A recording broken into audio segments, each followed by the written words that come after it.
आज की ये मीडिया ब्रीफिंग बिहार में पिछले 2 दिनों में रामनवमी के त्यौहार के संबंध में आयोजित की गई है। जैसा कि आप जानते हैं, यह त्यौहार संपन्न हुआ है। हर वर्ष की तरह बल्कि उससे कुछ ज़्यादा प्रशासनिक स्तर पर तैयारी और चौकसी रखी गई थी।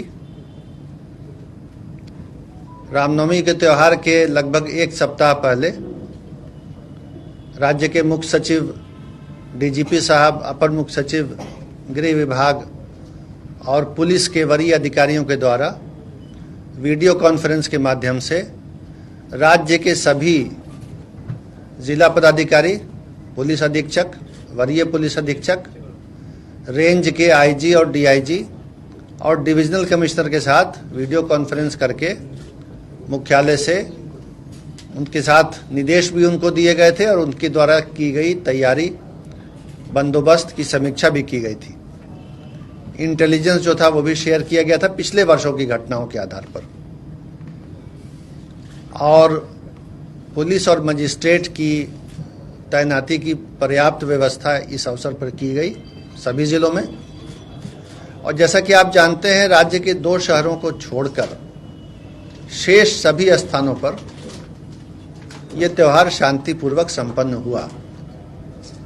और इसके लिए मैं राज्य की पुलिस को, जो श्री आर.एस. भट्टी डीजीपी साहब के नेतृत्व में काम कर रही है, और गृह विभाग और मजिस्ट्रेसी को, जो चैतन्य प्रसाद जी के नेतृत्व में है, मैं धन्यवाद भी देता हूं।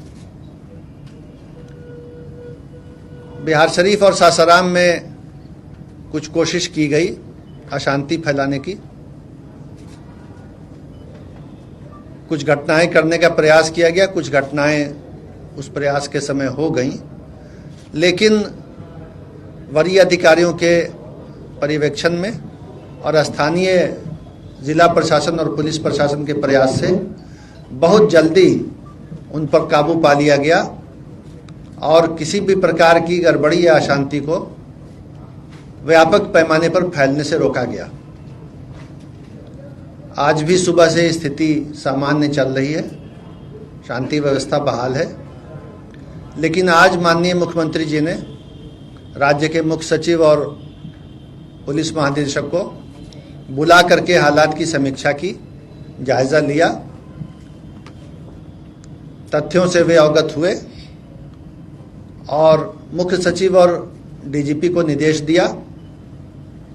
और हम दोनों के माध्यम से, इन दोनों अधिकारियों के माध्यम से राज्य के पूरे जिला प्रशासन और पुलिस प्रशासन को निर्देश दिया कि हर कीमत पर शांति व्यवस्था बहाल रखी जाए, विधि व्यवस्था बनाई रखी जाए।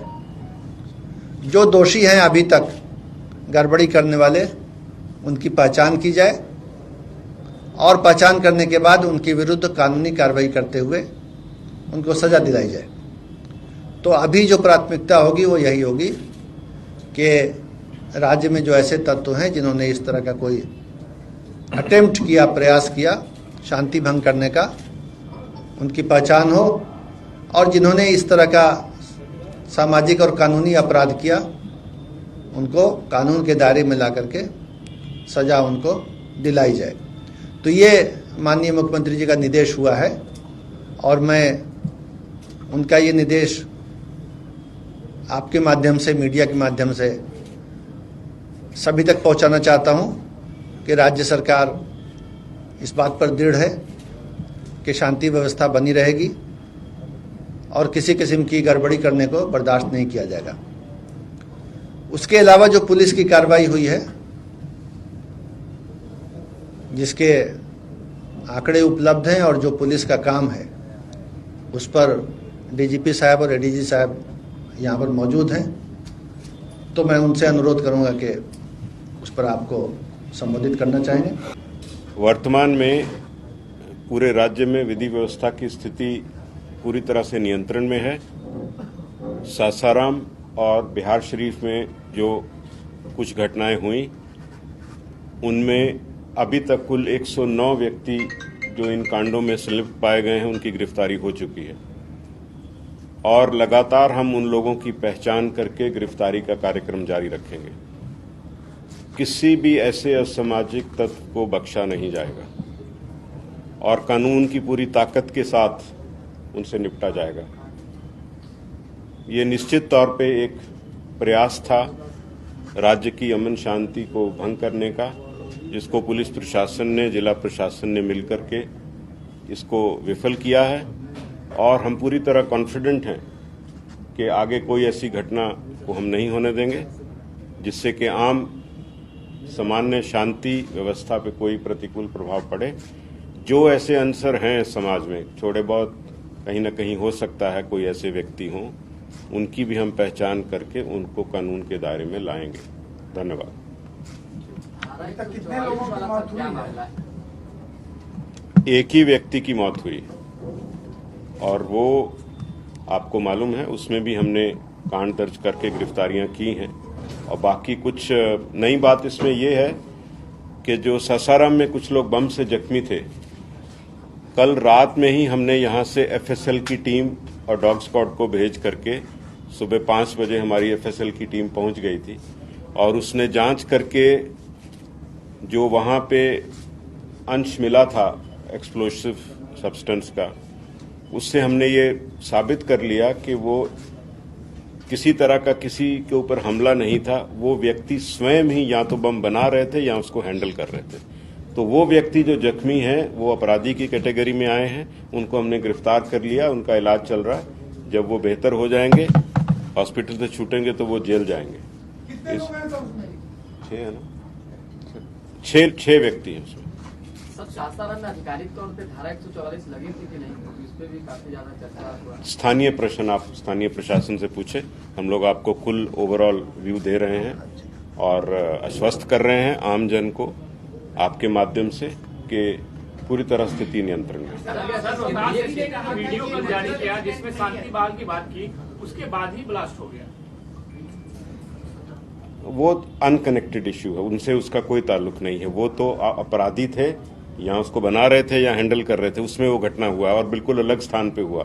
जहां वो झोंपड़ी में बना रहे थे उसकी भी हमने पहचान कर ली, वहां से भी कुछ अंश मिला, एफएसएल टीम ने जब्त करके मिला भी लिया उसको। सर, जो घटनाएं हुई इसके बारे में कोई इनपुट नहीं थी पहले से कि ऐसा होने वाला है?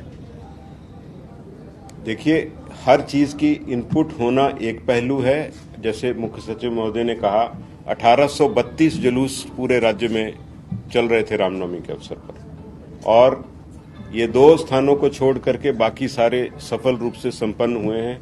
तो निश्चित ही जो इनपुट थी, जो उसके आधार पे प्लानिंग थी, फोर्स डिप्लॉयमेंट थी, वो सही रूप से की गई। कई बार कुछ मौके पे कुछ ऐसा होता है तो उसके आधार पर, वो भी प्रयास था, बहुत तुरंत प्रशासन ने कार्रवाई की है और उसको नियंत्रित किया। सर, नालंदा मुख्यमंत्री जी का गृह जिला है, इसके बावजूद भी वहाँ पे पुलिस के सामने में देखा गया कि पथराव होते हुए, हिंसा होते हुए। आप मोटी बात आपको बता दिया।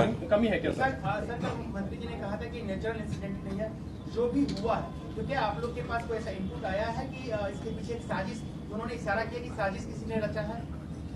कांडों में बिल्कुल निष्पक्ष और ठोस अनुसंधान होगा।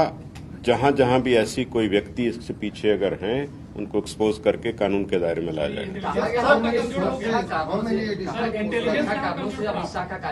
आप Sir, how many additional forces have been deployed for these, festivities and all this? And second thing, sir, is there any additional paramilitary forces which were asked by? सो रामनवमी के अवसर पर हर वर्ष कुछ अतिरिक्त बल, केंद्रीय बल मांग किए जाते हैं। उसी के तहत इस बार भी कुछ मांग किए गए हैं और ये घटना के बाद भी हमने कुछ कल रात्रि में भी मांग की थी। उसमें हमको 4 कंपनी और बल मिला है देर रात्रि में, जो आज दिन में पहुंच गया है। सर, क्या बिहार पुलिस सोशल मीडिया पर भी? आपने एक और बात पूछा था। हाँ, I just asked कि was there any specific additional demand from the state government? नहीं, सामान्य जो हम हर रामनवमी के पर्व के समय पे करते हैं उसी रूप में था। एडिशनल इस घटना होने के बाद हमने कुछ कंपनी मांगी, उसमें 4 रात में मिली। Sir, today we were informed by the Union Home Ministry that additional paramilitary forces have been, asked or required by the state government, which we are sending. वो 4 कंपनीज उसमें हैं, जो कल रात का जो हमने रिक्विजिशन किया था, उसमें 4 कंपनी उन्होंने भेजी है, जो आज दिन में पहुंची। सर, एक वीडियो कल पटना के मनेर शरीफ का भी आया था सामने, उस सब पे कार्रवाई होगा, आप निश्चिंत रहें। एक एक वीडियो का एनालिसिस और कार्रवाई होगा। सर, क्या ऑर्गेनाइजर्स ने परमिशन दिया था, क्या उनकी भी जांच होगी कि जो सब चीज की जांच होगी, कोई बख्शा नहीं जाएगा, आप देखते जाइए। बिना लाइसेंस के कोई जुलूस थे क्या, जो कि was there any जुलूस which was without license? I mean, they were taking out नहीं, the- सब जुलूस को विधिवत लाइसेंस और उसमें निर्धारित शर्तें होती हैं लाइसेंस की, उसके तहत हैं। लेकिन हाँ, कहीं अगर उल्लंघन है, वो सब की तो जांच होगी, सब चीज फुटेज की जांच होगी, आपको बताया जाएगा ड्यू कोर्स।